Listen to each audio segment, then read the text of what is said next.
Muy buenos días, hoy vamos a dar inicio a una nueva clase práctica de salud pública. ¿Quién les habla? Gabriela Villordo, a cargo de la comisión número 3. El tema de la clase de hoy va a ser bioseguridad. Vamos a hablar un poquito también de árbol de causas, de plan de emergencia, de contingencia. Y los objetivos de la clase de hoy va a ser analizar los riesgos biológicos, físicos y químicos a los que están expuestos los trabajadores del área de la salud, que en general ustedes ya están muy cerquitas de recibirse, así que esto le va a venir bárbaro para tener conocimiento acerca de términos quizás nuevos, quizás no, como por ejemplo peligro, riesgo, daño y la clasificación de cada uno de ellos, y también poder distinguir los diferentes niveles de bioseguridad en laboratorios, que también le puede hacer mucha falta si es que ustedes se dedican a esa área en particular, y si no, de más bien conocer todos estos términos también le va a dar mucha idea para todo lo que tenga que ver con la medicina veterinaria. Iniciar un poquito con lo que es bioseguridad. La bioseguridad se va a traducir como la calidad de que la vida sea libre de peligro, de riesgo y de daño. Ahora vamos a ver específicamente a qué hace referencia cada uno de esos términos.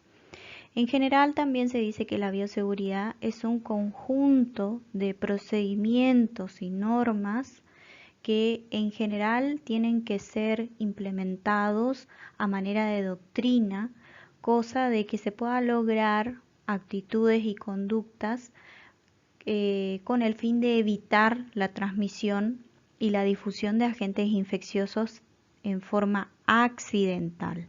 Estos parece que son todos términos quizás sinónimos, pero vamos a ir viendo en el transcurso de la clase que hay diferentes tipos de clasificaciones y diferente terminología que hace a la diferenciación de cada uno de estos términos.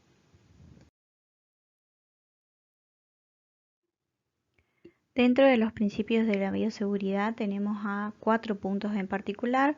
El primero de ellos, estamos hablando de la universalidad. Esto hace referencia a las medidas de bioseguridad que deben involucrar todas las dependencias de la institución, y a la institución no solo me refiero a una institución de salud respecto de la salud pública únicamente, como por ejemplo hospitales, salitas, CAPS y demás, sino también me estoy haciendo referencia a lo que ustedes van a realizar en su clínica veterinaria o en el lugar a donde brinden sus servicios veterinarios. En definitiva, lo que tienen que cumplir son rutinas de normas establecidas para poder prevenir los accidentes, como dijimos en el concepto de bioseguridad. También el segundo punto dentro de estos principios tenemos al uso de barreras para evitar la exposición directa a todo tipo de muestras potencialmente contaminantes, ¿sí? Y luego tenemos como tercer punto a los medios de eliminación del material contaminado, que tienen que ser de características especiales que vamos a ver ahora en otras diapositivas, para poder eliminar este material contaminado y así evitar la contaminación no solo para el personal que está manipulando ese material, sino también para evitar la contaminación del medio ambiente. Y también dentro de los principios de la bioseguridad tenemos a la evaluación de riesgos, que es el proceso de análisis de la probabilidad de que ocurran daños, heridas o infecciones, por ejemplo, dentro de un laboratorio o en un hospital o dentro específicamente de su clínica veterinaria. Y así vamos a entrar un poquito a lo que es específicamente peligro, riesgo y daño. En definitiva, un peligro es aquel que nos puede originar un riesgo, y que este riesgo en definitiva nos puede provocar un daño. Específicamente vamos a ver en la diapositiva que sigue a qué hace referencia peligro, riesgo y daño, para que se pueda comprender aún más estos términos. Es así que peligro son aquellos agentes físicos, biológicos o químicos que pueden tener efectos adversos sobre la salud humana y animal. Es la fuente que puede llegar a causar el daño.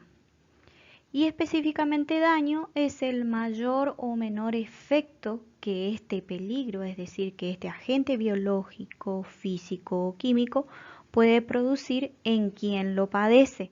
Puede ser una persona, puede ser un animal. Y así tenemos que riesgo va a ser la probabilidad de que un agente contaminante, es decir, que un peligro, provoque un efecto adverso en la salud humana mediante alguna acción específica.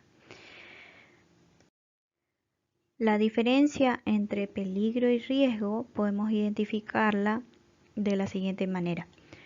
Los peligros siempre se van a identificar, se van a reconocer y tienen la capacidad de causar el daño, ¿sí? Los riesgos, en cambio, se evalúan. Son probabilidades o exposiciones o consecuencias que me van a permitir en algún momento poder clasificarlos a su vez. Y así vemos que existen diferentes tipos de probabilidades o de riesgos químicos, físicos, biológicos y psicológicos. Así tenemos que los riesgos químicos son desinfectantes, solventes, plaguicidas, adhesivos. También tenemos riesgos físicos donde se encuentran la electricidad, piso encerado, poca luz. Son todas probabilidades de que me pueda llegar a ocurrir un daño mediante el peligro físico, ¿sí? Luego tenemos riesgos biológicos, donde tenemos líquidos biológicos, material punzocortante, también las alergias, y también tenemos riesgos psicológicos, como por ejemplo excesivas horas de trabajo, que me pueden llegar a provocar un daño específicamente, ¿sí? También relaciones interpersonales, que pueda haber algún problema en particular, problemas personales, falta de entrenamiento, etcétera y etcétera. Se entiende por agente etiológico a cualquier microorganismo, cultivo celular, animal o planta que pueda ser capaz de producir cualquier tipo de infección, alergia o toxicidad en humanos, animales y otros seres vivos. En general, el concepto de agente etiológico es como que nosotros ya lo fuimos viendo desde microbiología, luego pasamos por patología general y con otras materias es como que nos van afianzando aún más el concepto de agente etiológico. Entonces este no es un término que en general no tiene mucha controversia, por decirlo de alguna manera. Y acá vamos a lo que es riesgo biológico en la siguiente diapositiva. Cuando hablamos de riesgo biológico va a ser la probabilidad de sufrir cualquier tipo de infección, alergia, toxicidad por la exposición no controlada a los agentes biológicos antes mencionados. Entonces, cuando yo hablo de riesgo biológico y acordándome del término riesgo, tengo que acordarme que riesgo va a ser la probabilidad de que yo sufra cualquier tipo de alteración, ya sea una infección, una alergia, una toxicidad, por estar en contacto o por estar expuesta a algún determinado agente biológico. Y por último terminología nueva, vamos a ver lo que es el riesgo laboral, que va a ser la probabilidad de que una exposición a un factor, un proceso peligroso, ya sea algún peligro físico, químico, biológico, sea causado en el trabajo y que me cause alguna enfermedad o bien alguna lesión. Bueno, y ahora vamos a pasar un poquito a ver lo que son los niveles de bioseguridad en los laboratorios. En general, los laboratorios tienen diferentes tipos de clasificaciones y primero vamos a ver lo que son los niveles de bioseguridad teniendo en cuenta diferentes tipos de ítems, ¿sí? Vamos a tener en cuenta el grupo de microorganismos del cual estemos hablando, de las técnicas y prácticas que se realicen en el laboratorio en particular. En general también vamos a tener en cuenta el equipo de protección personal que va a tener el encargado o los que ingresan al laboratorio en particular, y de esa manera vamos a poder clasificar a su vez el tipo de laboratorio del cual estemos hablando. Y obviamente un dato muy pero muy importante para poder clasificar a los laboratorios va a ser la clasificación de los microorganismos que estén presentes dentro de ese laboratorio. Entonces vamos a tener en cuenta diferentes tipos de criterios para poder clasificar a los microorganismos que van a estar en esos laboratorios, como por ejemplo la capacidad de poder aplicar medidas preventivas ante esos microorganismos que van a estar siendo tratados o trabajados dentro del laboratorio en particular. También vamos a tener en cuenta la capacidad de aplicar un tratamiento efectivo contra esos microorganismos con los cuales estamos trabajando dentro del laboratorio. También el modo de transmisión o el alcance que tenga de hospedadores el microorganismo del cual estemos hablando, es decir, el grado de patogenicidad, el grado de virulencia, todo eso vamos a tener en cuenta para poder clasificar los microorganismos que vamos a estar en contacto con ellos dentro del laboratorio del cual estemos hablando. Es así que, según el riesgo que generan para los humanos, animales o para el medio ambiente, con el fin de establecer los niveles de bioseguridad correspondientes, los microorganismos se van a clasificar en 4 grupos de riesgos: individual y comunitario. En el primer grupo vamos a tener aquellos microorganismos que ocasionan un riesgo individual y comunitario generalmente bajo o casi nulo. En este caso, en los laboratorios donde se van a trabajar con estos microorganismos, estos van a estar bien identificados y es poco probable que el microorganismo produzca alguna enfermedad en humanos o en animales. En general existe un potencial mínimo de peligro para el personal que está trabajando dentro de ese laboratorio y vamos a ver en futuras imágenes, pero ya les menciono, en general los elementos de protección personal que se requieren para estar dentro de este laboratorio son muy pocos, como por ejemplo guantes, el uso de guardapolvo, y vamos a ir repitiendo esto en diferentes diapositivas que van a venir luego. Un ejemplo de este tipo de microorganismos puede ser Bacillus subtilis, que tiene en general, se conoce el tratamiento, se conoce todo acerca de este tipo de microorganismos. También se puede incluir como ejemplo algunas ciertas cepas de Escherichia coli, y vamos a pasar al siguiente grupo de riesgo de microorganismos. Así tenemos al grupo número 2 de riesgo de microorganismos infectantes. En general, en este grupo número 2 vamos a tener aquellos microorganismos que constituyen un riesgo individual moderado, pero un riesgo comunitario bajo, ¿sí? Son patógenos que pueden producir enfermedad en humanos o en animales, pero es poco probable que sea un problema serio.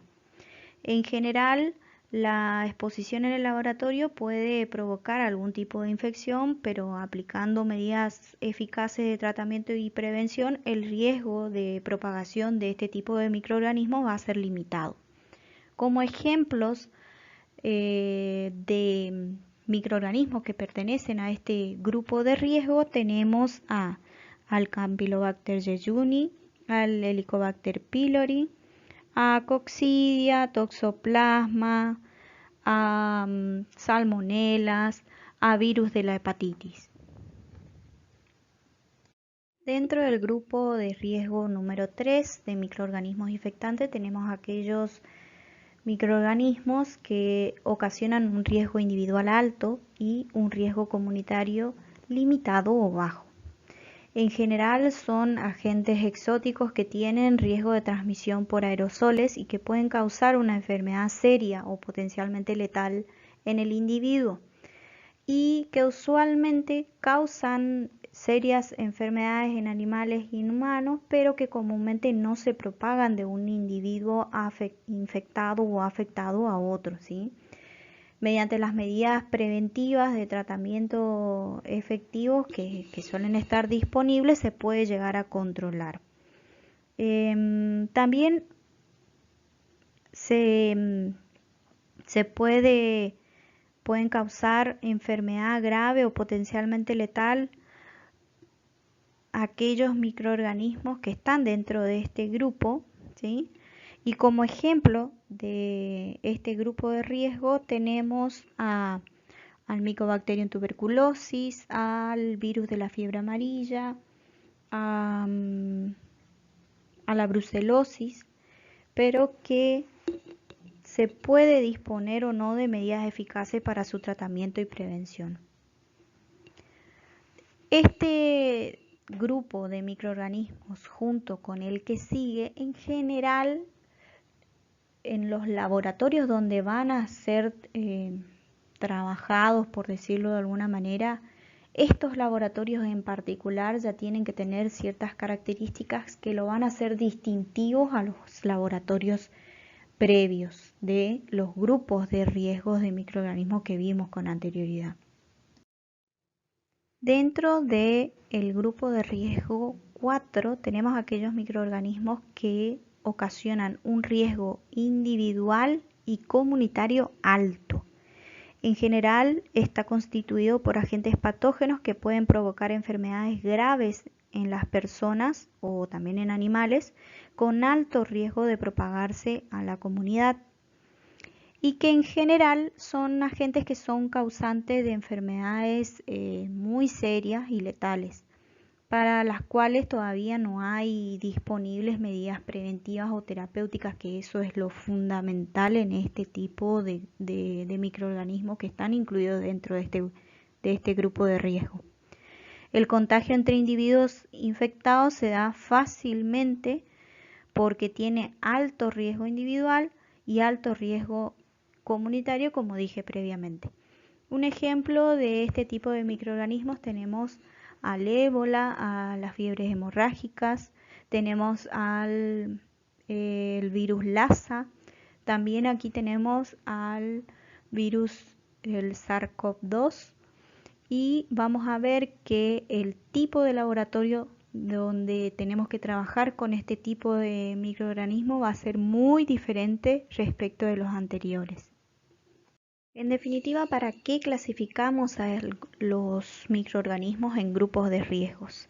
En general siempre se supo o se sabe, mejor dicho, que el manejo de los diferentes tipos de agentes patógenos en los laboratorios siempre implicó un riesgo no solo para el personal, sino también para la comunidad. Entonces, en base a la clasificación de los grupos de riesgo de los microorganismos, podemos llegar a sentar las bases para poder jerarquizar después a los laboratorios que van a estar trabajando con estos microorganismos, es decir, con este grupo de riesgo al cual pertenecen los microorganismos patógenos que se manejan dentro del laboratorio en particular. Es por eso que tenemos al grupo de microorganismos que pertenecen a riesgo número 1, debido a que ocasionan bajo riesgo individual y también bajo riesgo comunitario, porque se saben las medidas de prevención, de control respecto del microorganismo del cual estemos hablando, que se encuentre dentro del grupo de riesgo número 1. En general, como vimos con anterioridad, tenemos todos los microorganismos que se encuentran dentro de la flora banal, E. coli, algunas cepas obviamente, Bacillus, etcétera, etcétera, ¿sí? Luego tenemos a los microorganismos que se encuentran dentro del grupo de riesgo número 2. En este caso, los microorganismos van a tener un moderado riesgo individual y un bajo riesgo comunitario, es decir, que se conocen las medidas de prevención, pero que ya más bien va a tener algún tipo de riesgo a nivel individual si se lo trata o si no se lo trata de manera correspondiente a este tipo de microorganismos que están dentro de este grupo. Ejemplo de ellos tenemos a Toxoplasma, Campylobacter jejuni, Helicobacter pylori, tenemos a las salmonelas, al virus de la hepatitis, ¿sí? Luego tenemos al grupo de riesgo de microorganismos, grupo número 3, donde el riesgo individual va a ser alto, es decir, que va a haber algún tipo de contagio si es que no se emplean las medidas de bioseguridad correspondientes dentro del laboratorio que va a estar manipulando este tipo de microorganismos, pero el riesgo comunitario medianamente va a ser bajo todavía, ¿sí? Porque se conocen las medidas de prevención, de control y que en general si se toman buenas medidas de bioseguridad respecto del tratamiento de estos microorganismos se puede llegar a evitar la propagación en la comunidad de estos agentes etiológicos. Ahí tenemos al Mycobacterium tuberculosis, a las brucelas, también tenemos al virus de la fiebre amarilla, entre otros. Y los microorganismos del grupo de riesgo 4 van a tener un riesgo individual alto y un riesgo comunitario alto debido a que se pueden transmitir fácilmente por aerosoles y los laboratorios que van a estar destinados al tratamiento o al manejo de este tipo de agentes patógenos van a ser muy diferentes respecto de los 3 anteriores. Van a tener ciertas características que se va a permitir el tratamiento de este tipo de microorganismos para poder evitar su propagación a la comunidad. En este caso tenemos como ejemplo al virus del ébola, al virus Lassa, entre otros virus que no se conoce todavía mecanismos de prevención, no hay vacunas, no hay ningún tipo de tratamiento para ellos, por lo cual hay que ser muy cuidadoso con el manejo de este tipo de microorganismos. Entonces, como vimos con anterioridad, para poder clasificar los niveles de seguridad de los laboratorios teníamos que clasificar previamente los grupos de riesgo. De esta manera se va a poder generar la clasificación de los laboratorios en 4 niveles de bioseguridad en función de la infectividad del patógeno, de la severidad de la enfermedad causada, del grado de transmisibilidad, del grado de riesgo individual y comunitario, como vimos con anterioridad, del origen de ese agente, si es exótico o si no es exótico, y de la naturaleza del trabajo que va a ser llevado a cabo en cada uno de los laboratorios que vamos a ver con anterioridad. Así vamos a tener diferentes tipos de laboratorio dependiendo del tipo de microorganismo, de la severidad de la enfermedad causada, del grado de transmisibilidad, no solo a nivel individual, sino también a nivel comunitario, del origen de ese agente etiológico, si es exótico, si no es exótico, de las técnicas y las prácticas que se van a realizar en el laboratorio en particular, ¿sí? De los equipos de bioseguridad que va a tener presente, que se va a tener en cada uno de estos laboratorios, siempre teniendo en consideración los grupos de riesgo con los cuales se clasificó a los microorganismos en las diapositivas anteriores. De esta manera, los tipos de laboratorio van a ser 4, pero también se van a clasificar de acuerdo a la contención que estos posean. La contención va a abarcar la descripción de los métodos seguros de trabajo para la manipulación de agentes infecciosos en estos laboratorios, con el objetivo de conservarlos, de emplearlos con alguna futura obtención de vacunas, por ejemplo, ¿sí?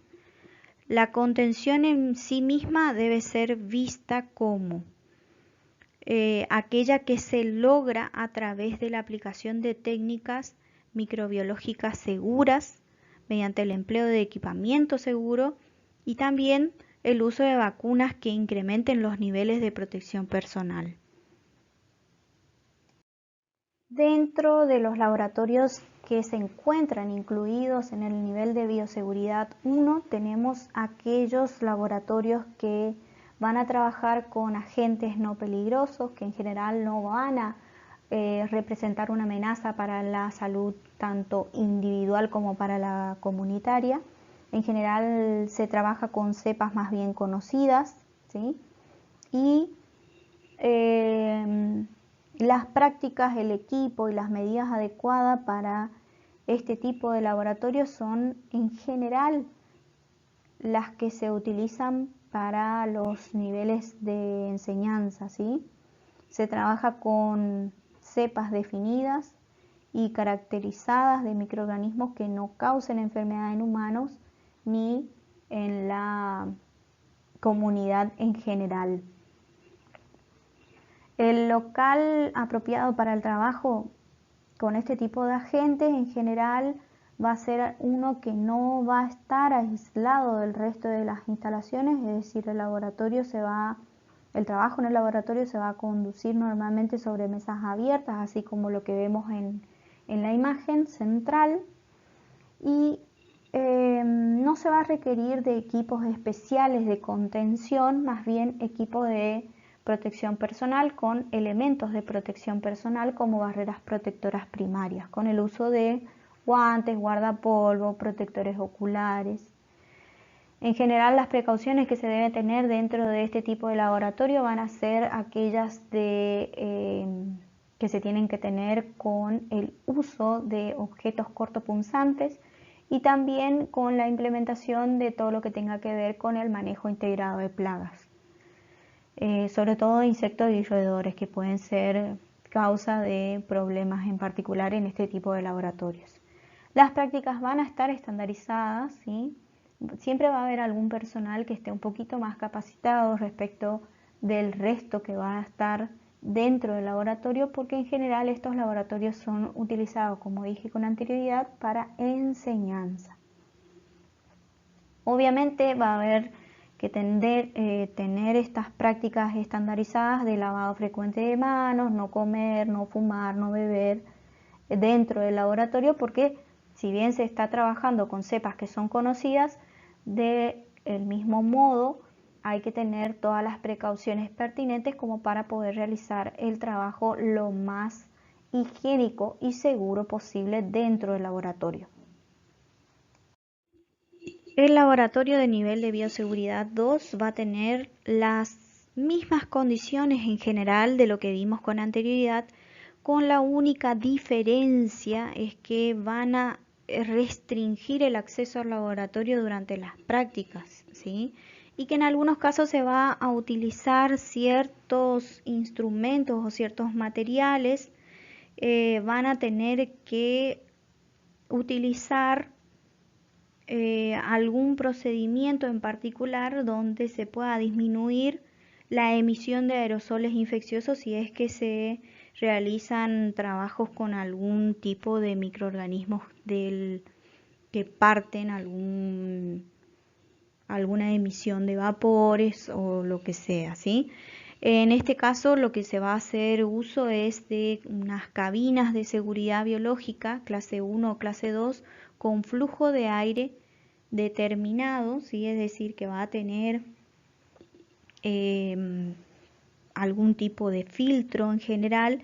Estos gabinetes de seguridad biológica van a actuar de manera de contención física como para poder restringir la emisión de vapores, como dije con anterioridad.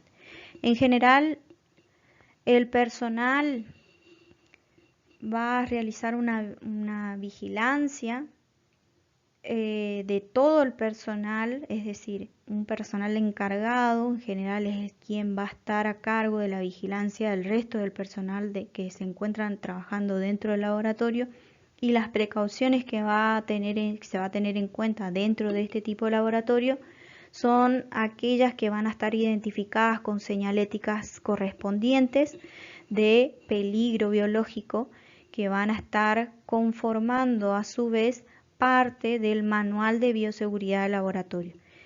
En diapositiva siguiente vamos a ver y vamos a hablar un poquito acerca de este manual de bioseguridad que se encuentra en esta imagen, y vamos a ver específicamente algunos comentarios respecto de este manual.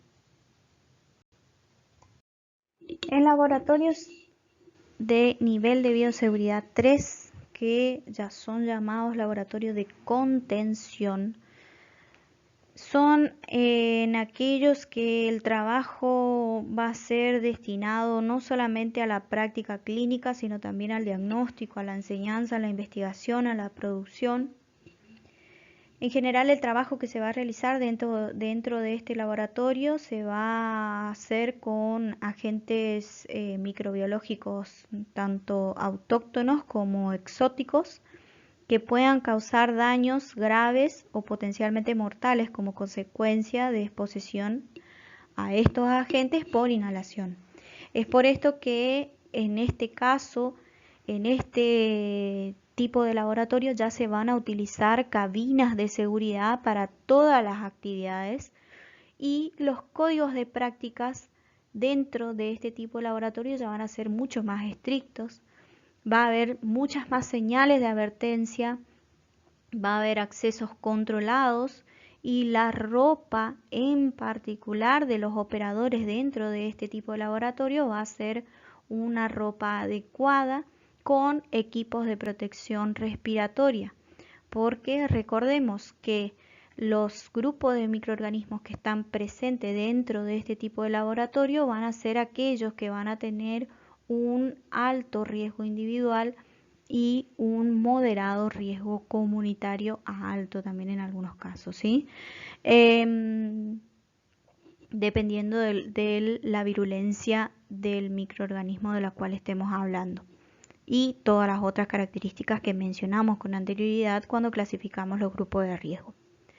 Este tipo de laboratorio, como dije, es un laboratorio de contención donde ya va a haber diseños en particular de estas instalaciones, y que todos los procedimientos que se lleven a cabo dentro de este laboratorio van a tener que estar dentro de los gabinetes de seguridad biológica o con otro tipo de contención física.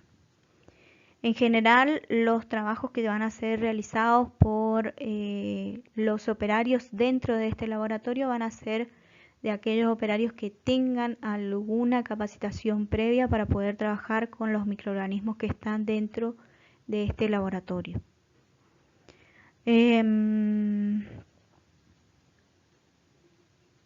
Nada más que eso. Vamos a pasar al siguiente laboratorio, es decir, al siguiente nivel de bioseguridad en laboratorio.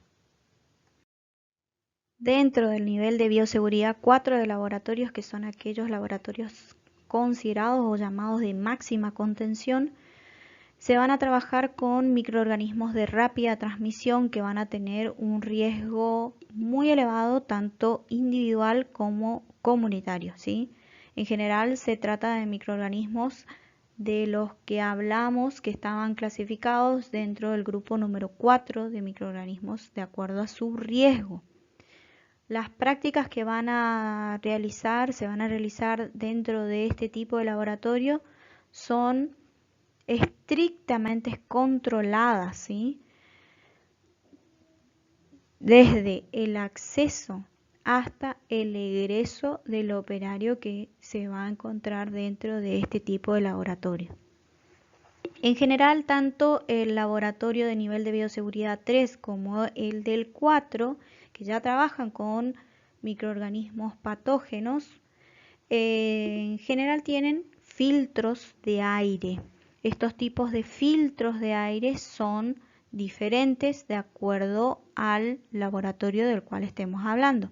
Tenemos filtros EPA, tenemos otros tipos de filtros que vamos a ir mencionando a lo largo de otras diapositivas, ¿sí? En general, el flujo de aire es unidireccionado en algunos casos, con los diferentes tipos de filtro en cada uno de los sectores, donde el personal que ingrese tiene que ser altamente capacitado. Se debe de realizar el cambio de ropa antes de entrar y luego al salir del laboratorio. También va a haber una ducha a la salida y las áreas de trabajo e interacción van a ser muy reducidas, y obviamente el personal que va a estar incluido dentro de este tipo de laboratorio va a tener trajes en particular para evitar su contagio o su riesgo, en definitiva, ¿sí? La probabilidad de que, para disminuir lo que más se pueda, la probabilidad de tener contacto con este tipo de microorganismos que no se conoce tratamiento.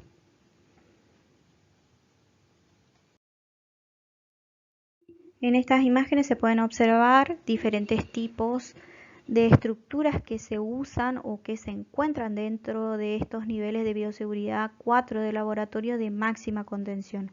En general, el local va a ser un edificio independiente o va a estar en una zona claramente demarcada y aislada dentro del edificio. El personal que va a trabajar dentro de este tipo de dependencias lo va a hacer con trajes de presión positiva de una pieza con sistema de ventilación autónoma. Fíjense que cada una de las operarias aquí en esta imagen se puede ver que cada una de ellas tiene conectado un sistema de oxigenación para este tipo de traje. Lo que se va a hacer también es, se va a trabajar con tratamiento de efluentes, ni bien se quiera realizar el desecho de los materiales con los cuales está trabajando la operaria, por ejemplo. Si ya lo quiere desechar, sí o sí debe de trabajar con algún tratamiento de efluentes ya dentro de este mismo laboratorio. Este laboratorio contiene además filtros EPA, ¿sí? Que van a contener la ventilación dentro de lo que es este mismo laboratorio para evitar cualquier tipo de daño ocasionado por los microorganismos patógenos que están siendo trabajados dentro de este laboratorio. Solamente vemos un resumen de lo que son las prácticas dentro del laboratorio de bioseguridad número 4.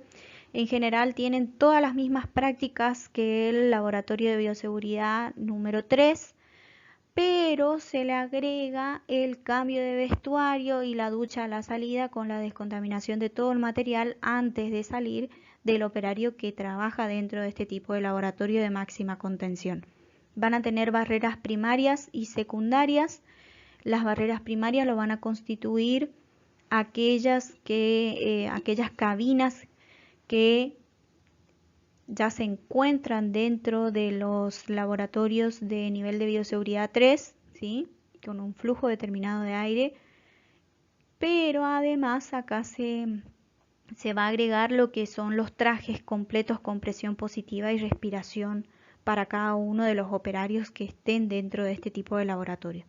Las barreras secundarias van a ser además el edificio, que debe estar separado o en una zona aislada, como dije con anterioridad, y los sistemas de vacío y expulsión y también de descontaminación, que van a estar dedicados específicamente para el tratamiento de este tipo de agentes patógenos del cual no se conoce tratamiento ni prevención. Niveles de bioseguridad en cada uno de los laboratorios van a hacer uso de cabinas de bioseguridad o cabinas de protección biológica, que dependiendo de los niveles de laboratorio van a ser utilizados diferentes tipos de cabinas, como vamos a ver en las procedentes diapositivas. Tenemos diferentes tipos de cabinas de protección biológica. De acuerdo a la clasificación de cada una de ellas, tenemos que pueden darse desde la clase 1, que presenta su entrada de aire frontal y la expulsión a través de filtros EPA. De acuerdo a cada una de las subclasificaciones de estas cabinas, se pueden aplicar a diferentes tipos de grupos de patógenos. Por ejemplo, la clase 3 se usa hasta los patógenos del grupo de riesgo 4, y la entrada de aire y la expulsión a través de filtros garantizan la disminución del riesgo ante la exposición de estos tipos de microorganismos patógenos. Acá tenemos un esquema de la cámara de seguridad biológica de clase 1, donde se puede observar la apertura del aire desde la abertura frontal. El aire recircula por la cámara y es eliminado mediante un filtro de salida EPA a la cámara de distribución del extractor, que es lo que garantiza que el operador que esté realizando las maniobras aquí con este tipo de microorganismos no se contagie o disminuya eventualmente el riesgo a la exposición a ese tipo de microorganismo patógeno. A medida que uno va avanzando con la clasificación de los riesgos de los microorganismos que son utilizados dentro de los laboratorios, también se va a modificar las cámaras de seguridad biológica con las cuales se trabaje para poder eliminar aún más los riesgos que son acaecidos en contacto con estos tipos de microorganismos. En este caso, tenemos un esquema de la cámara de seguridad biológica de clase 2. Las cámaras de clase 2 se subclasifican a su vez en 4 subtipos con el prefijo de la letra A, y lo que se modificó respecto de la cámara de seguridad biológica anterior es que el aire que ingresa desde el exterior del laboratorio a la cabina, a la cámara de seguridad, ya lo hace filtrado, es decir, un aire estéril. Obviamente con toda la circulación y con la consiguiente filtración posterior para poder eliminarlo al ambiente de la mejor manera posible, sin que se considere este tipo de riesgo a exposición de este tipo de microorganismos que se trabajan, se consideren muy perjudiciales. Los microorganismos que se trabajan dentro de esta cámara pueden ser los que se encuentran dentro del grupo de riesgo número 2, 3 y también los de tipo del grupo de riesgo 4, siempre que se trabajen con elementos de protección personal y también con los trajes presurizados. Aquí tenemos un esquema de la cámara de seguridad biológica de clase 3, que es muy imprescindible para trabajar con agentes patógenos que se incluyen dentro de los grupos de riesgo 3 y 4. En general, estos tipos de cámaras se utilizan en los laboratorios de bioseguridad número 4, y lo que caracteriza o lo que lo hace diferencial respecto de las otras cámaras o cabinas de seguridad es que el operario va a ingresar dentro de esta cabina por medio de guantes, es decir, no tiene ningún contacto con los materiales que están incluidos dentro de la cabina, y también tienen dobles filtros EPA tanto a la salida como a la entrada, ¿sí?, del aire que se encuentra dentro de este tipo de cabina. También hay un autoclave de doble puerta o de caja de paso que permite la disminución del riesgo a la exposición de estos agentes superpatógenos que se encuentran dentro de la clasificación de los microorganismos de grupo de riesgo 4.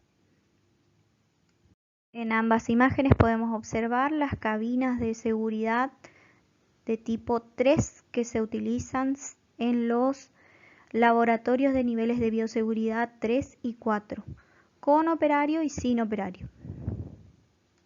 En lo que respecta a los elementos de protección personal, va a también depender del grupo de riesgo de microorganismo del cual estemos hablando, de esos microorganismos, los trabajos que vamos a realizar con ellos en los diferentes tipos de laboratorios, como vimos con anterioridad, y de acuerdo a los laboratorios, los tipos de protección o barrera que vamos a tener que tener para poder evitar cualquier riesgo a que algún agente biológico me pueda provocar un daño en particular, ¿sí? Así tenemos barbijos de diferentes tipos, como ahora es más que conocido los diferentes tipos de barbijos con los cuales andamos usando, por ejemplo, con el coronavirus. También tenemos guantes de diferentes materiales, guantes de látex, guantes de nitrilo, guantes de goma. También tenemos máscaras con filtro. Estos filtros también van a ser de diferentes tipos de micronaje y también de diferentes tipos de materiales.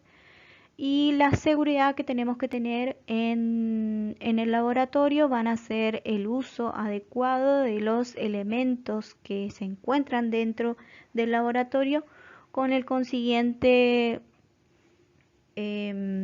uso de los descartadores y de todo lo que sea material contaminado que hay que descartar, siempre evitando la contaminación no solo individual sino también la comunitaria. La correcta eliminación de los residuos patológicos va a depender de la clasificación y segregación de los mismos. En general, cuando hacemos referencia a los residuos patológicos, no estamos haciendo referencia a los residuos que vamos a obtener de los laboratorios y de acuerdo a los niveles de bioseguridad vamos a poder obtener diferentes tipos de residuos, pero que en general se los puede clasificar como residuos patológicos porque estamos trabajando dentro de lo que son los laboratorios. En general, siempre deben ser trasladados con una bolsa con la señalética correspondiente a riesgo biológico. Esa bolsa debe ser roja con un micronaje de aproximadamente 100 o 120 micrones, con el consiguiente cerrado hermético que puede ser por medio de un precinto. Y en general estos tipos de residuos, si son los obtenidos de los laboratorios de seguridad o de bioseguridad 1, 2 y en algunos casos el 3, pueden ser eliminados por algún organismo en particular que se encargue de la eliminación de este tipo de residuos. En cambio, obviamente previo tratamiento, si es que estamos en contacto con algún tipo de microorganismos dentro de los grupos de riesgo número 3, por ejemplo, ¿sí? Tenemos que tratarlo previamente antes de eliminarlo. Y los microorganismos que se encuentran incluidos dentro del laboratorio de nivel de bioseguridad 4 no pueden ser transportados, sino que dentro del mismo laboratorio se va a realizar el tratamiento correspondiente de ese tipo de residuo generado. El correcto transporte de la muestra en general siempre tienen que ser enviadas con una lista en particular, es decir, con su protocolo respectivo, con el rótulo del espécimen, con el nombre, la dirección, el teléfono, todo lo que respecta al protocolo, ¿sí? Esto va a ser eliminado mediante aquellos organismos competentes para poder luego llevar a algún lugar y evitar así la contaminación del ambiente. En general se recomiendan tratamientos que sean en conjunto, no solamente incineración, sino también incineración, autoclave y algún tipo de tratamientos que van a ver específicamente en la clase de residuos. La primera publicación del Manual de Bioseguridad en el laboratorio se realizó en el año 1983. La que estamos viendo acá es la tercera edición del Manual de Bioseguridad que se publicó en el año 2005 en Ginebra, en donde se introduce el término o el concepto de bioprotección, ¿sí? Es decir, la protección del material microbiológico contra el robo, la pérdida o desviación para evitar que esos agentes se puedan utilizar de forma indebida con el fin de atentar contra la salud pública.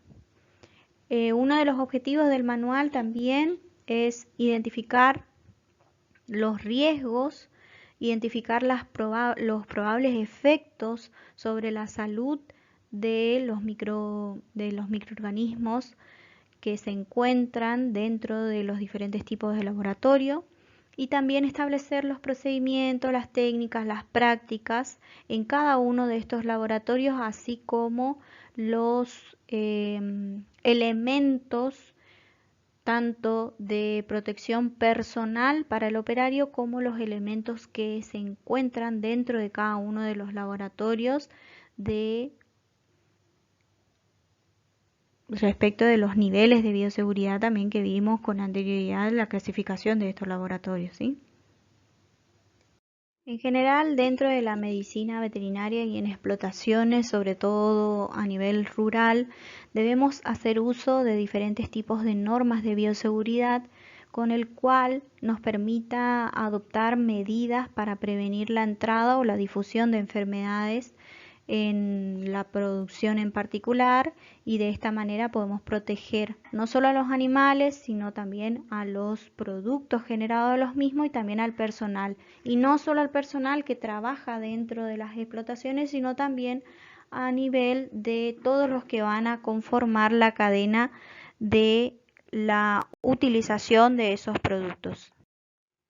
Es así que las normas de bioseguridad que tenemos que tener en cuenta para las explotaciones de bovinos, cerdos y aves van a ser el control de ingreso de los animales con los certificados sanitarios que avalen el buen estado o estatus sanitario de ese animal que va a estar ingresando en la explotación, ya sea de bovino, de cerdo o de aves, como dije con anterioridad. También tenemos que lograr el aislamiento y la observación de animales nuevos que ingresen a nuestra explotación. Obviamente tenemos que controlar vectores, como ya saben, todos ellos implican innumerables fuentes de contagio como para que de un animal enfermo se pueda transmitir por medio de este vector algunos microorganismos patógenos. También tenemos que realizar desinfecciones frecuentes dentro de las explotaciones para poder evitar no solo mediante la disminución del hacinamiento de los animales, sino también que esas desinfecciones frecuentes permitan que no prolifere ningún tipo de microorganismo que altere la sanidad de todo mi explotación, y obviamente las vacunaciones y desparasitaciones preventivas, que es muy importante desde el punto de vista no solo de la medicina veterinaria, es decir, de la salud física del animal, sino también de todo lo que tenga que ver con el bienestar de esos animales que conforman la explotación.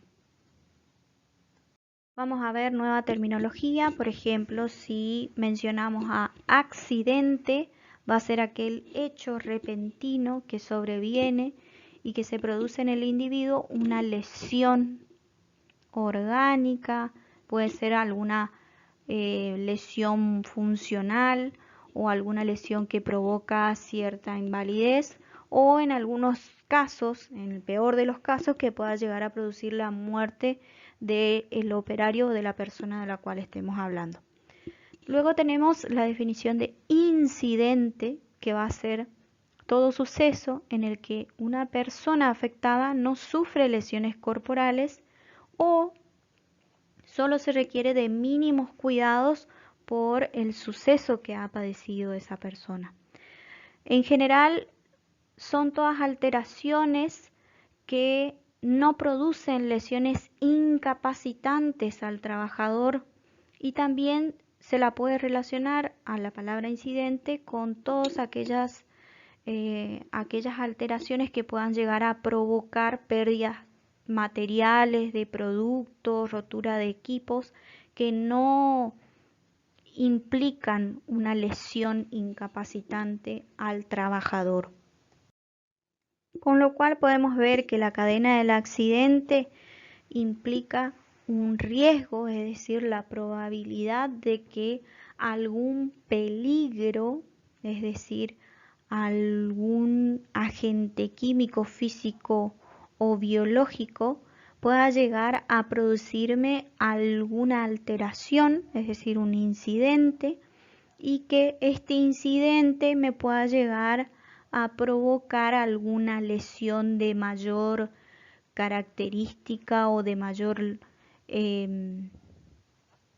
gravedad como para provocarme algún daño en particular. Esperemos que no llegue a la muerte del operario, ¿sí? Pero en definitiva, esta sería la cadena de accidentes, con lo cual nosotros podemos prevenir los riesgos, es decir, las probabilidades de que los agentes, sean físicos, químicos o biológicos, me puedan llegar a producir algún peligro, con lo cual podemos también reducir los daños al evitar incidentes y obviamente de esa manera evitar el accidente o la enfermedad. Y es así que vamos a pasar a otra definición, por decirlo, que es el árbol de causas. En general, el árbol de causa, el método de árbol de causa es una técnica que sirve para investigar los accidentes basados en el análisis retrospectivo de sus causas. Es una investigación de incidentes y accidentes de trabajo. A partir de un accidente ya sucedido, el árbol de causas representa en forma gráfica la secuencia por lo cual se ha determinado que se produzca ese accidente o ese hecho en particular, ¿sí? Este árbol de causa en general es fácil de explicarlo, difícil quizás de entenderlo, pero ¿por qué? Porque tenemos que situarnos como punto de partida en el hecho que ha sucedido, ¿sí? Ya sea en una empresa, ya sea en la clínica veterinaria de la cual estemos hablando, ya sea en una cabaña, en algún lugar donde nosotros estemos prestando nuestros servicios veterinarios y que se provoque o se produzca algún accidente en particular. Esto nos va a permitir poder investigar qué es lo que pasó como para que se pueda producir ese accidente y cuál sería el objetivo de este árbol de causa, poder minimizar al punto de que no se vuelva a repetir esos accidentes y minimizar obviamente los riesgos por los cuales se ha producido el accidente en cuestión. Es decir, que el árbol de causa lo que va a realizar primero va a determinar si fue un accidente, un incidente o una exposición, ¿sí? ¿A qué hago referencia cuando digo exposición? Porque no lo mencionamos con anterioridad. La exposición va a ser un incidente que puede llegar a provocar posteriormente una alteración en la salud de alguna persona en particular que fue expuesto ante un determinado agente, por ejemplo, biológico, ¿sí? El árbol de causa también tiene en cuenta la presencia del Comité de Bioseguridad. En general, lo que va a documentar este árbol de causa va a ser la multicausalidad de algún hecho en particular, ¿sí? En general les voy a dar un ejemplo como para que se pueda comprender un poquito más. Después vamos a ver específicamente de qué se trata el árbol de causas. Si nosotros tenemos un accidente de trabajo en una manga, ¿sí? En grandes animales sobre todo. Tenemos un médico veterinario que se fue a trabajar en un campo en particular y que en algún determinado momento trabajando con vaquillonas o con vacas, se rompió el brazo por algún inconveniente en particular en la manga. ¿Cuál es el hecho en particular? Es el brazo roto del operario.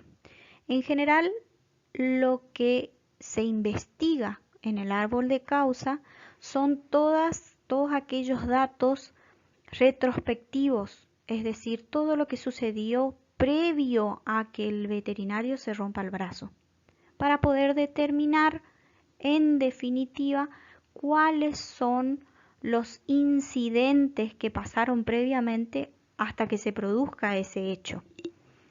En general, lo que tiene también en cuenta el árbol de causa es una recopilación de todos los datos del accidente y también del accidentado, y lo que se pretende lograr es la reconstrucción del hecho para poder después evitar futuros accidentes.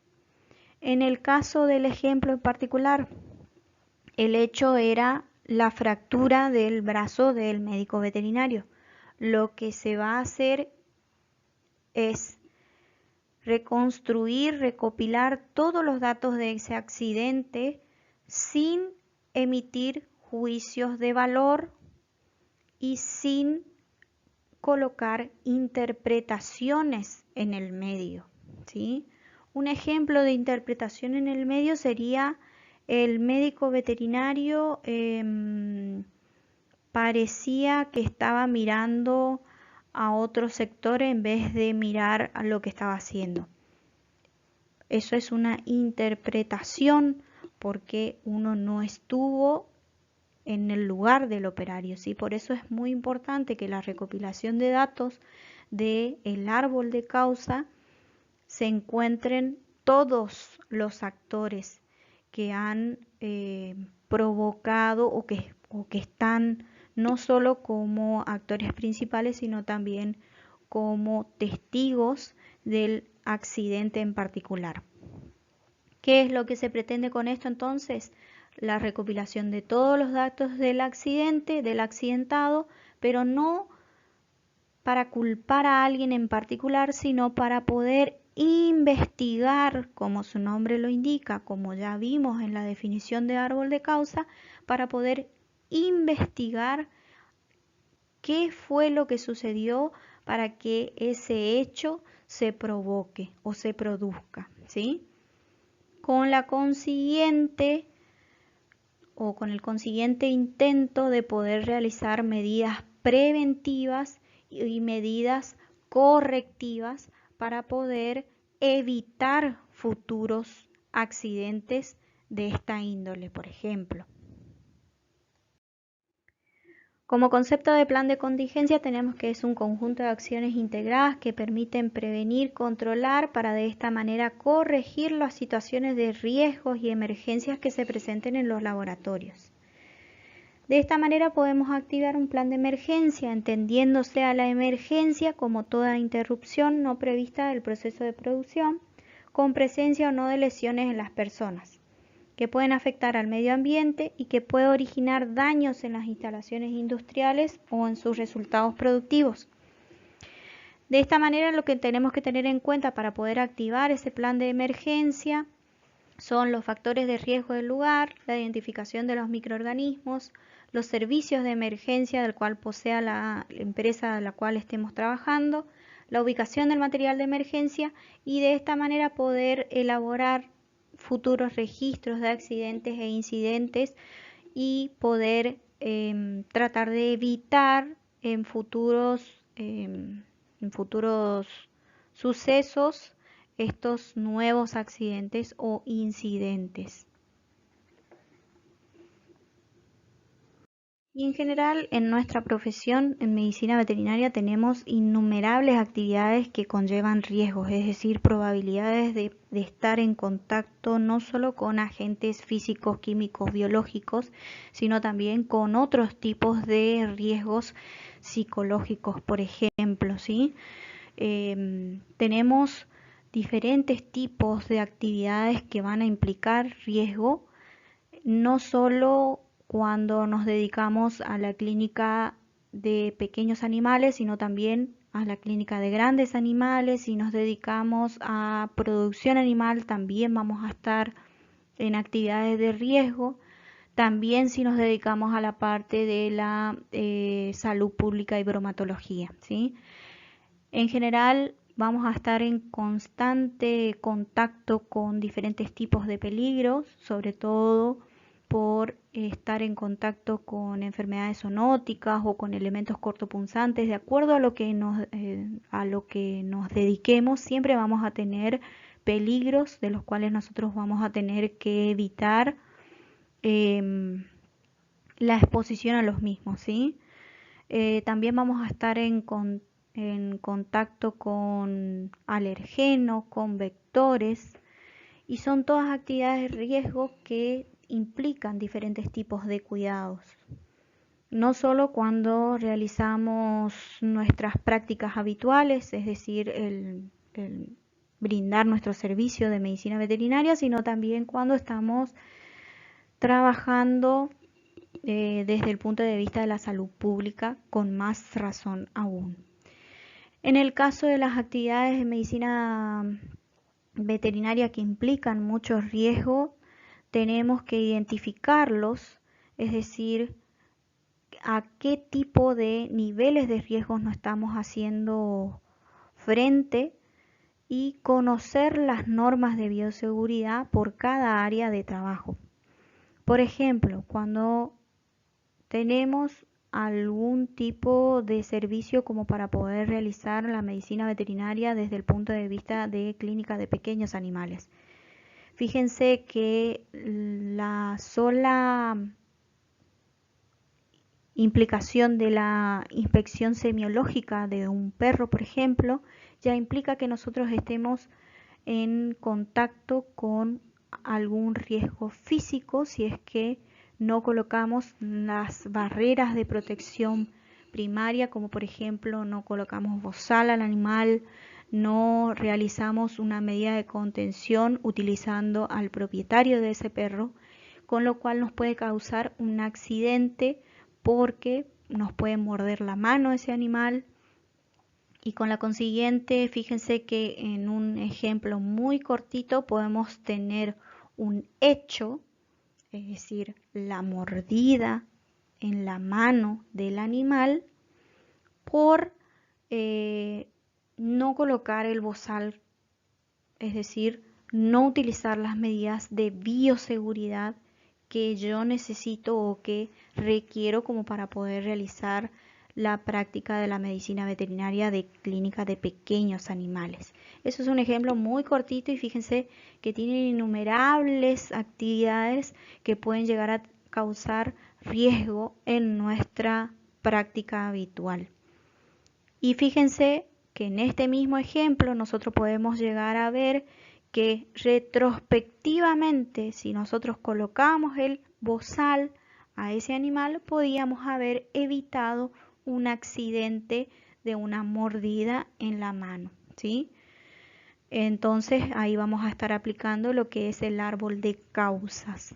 Son en general todos tipos de definiciones, pero que si nosotros nos ponemos a pensar un poquito, hacen a la práctica habitual de la medicina veterinaria, que ustedes enseguida van a empezar a trabajar en cualquiera de sus áreas, que es tan pero tan amplia la medicina veterinaria.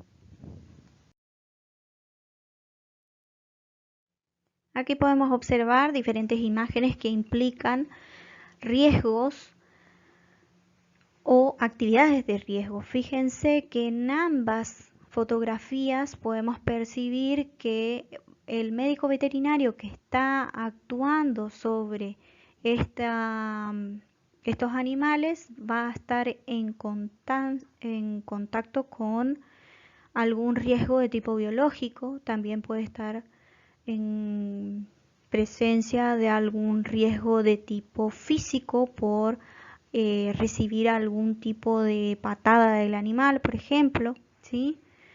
Y así innumerables ejemplos que quizás ustedes se pongan a pensar y puedan observar o puedan imaginar, mejor dicho, todos los riesgos a los cuales nos hacemos frente los veterinarios. Otros ejemplos de actividades de riesgo, fíjense, para el médico veterinario que realiza vacunaciones, con lo cual puede tener implicancia algún tipo de riesgo biológico, ¿sí? También la no utilización correcta, no solo hay que utilizar guantes, sino que ustedes también saben que tenemos diferentes tipos de elementos de protección personal con los cuales tenemos que hacer frente para poder realizar algún tipo de maniobra, sobre todo cuando el animal está pariendo, porque podemos acá tener contacto con mucho riesgo biológico y así innumerables actividades. Otros ejemplos con pobre uso o casi nada de uso de elementos de protección personal, no hay guantes con el consiguiente riesgo de padecer mínimo brucelosis, con lo que implica esa enfermedad zoonótica para el médico veterinario. Fíjense todos los diferentes tipos de microorganismos a los cuales nosotros podemos estar haciéndonos frente si no utilizamos los elementos de protección personal de manera adecuada. Y bueno, este era el tema de hoy de bioseguridad y árbol de causas. Alguna otra definición muy cortita de plan de emergencia, plan de contingencia. Y ahora vamos a abocarnos a lo que es la actividad práctica número 9. En la actividad práctica para la clase de hoy, que sí es la 9, vamos a tener como modalidad solamente la resolución de un cuestionario de bioseguridad y árbol de causas. En general van a tener más material de lectura si ustedes quieren hacer uso. Pueden disponer de este material de lectura en la página de la cátedra, en la pestaña bibliografía y también en la pestaña de actividad práctica. Ellos van a ir a el aula virtual de la Cátedra de Salud Pública, del aula virtual de Moodle, y se van a dirigir hasta la última parte donde en general encuentran los cuestionarios de las clases prácticas. Se van a dirigir al cuestionario del práctico número 9, que es de bioseguridad, con la fecha de 8 de septiembre, la fecha de hoy, y van a tener disponible ese cuestionario desde las 9 horas del 8 de septiembre hasta el viernes a las 12 del mediodía. Bueno chicos, damos por finalizada la clase. Muchísimas gracias por la atención. A resolver el cuestionario. Muchas gracias.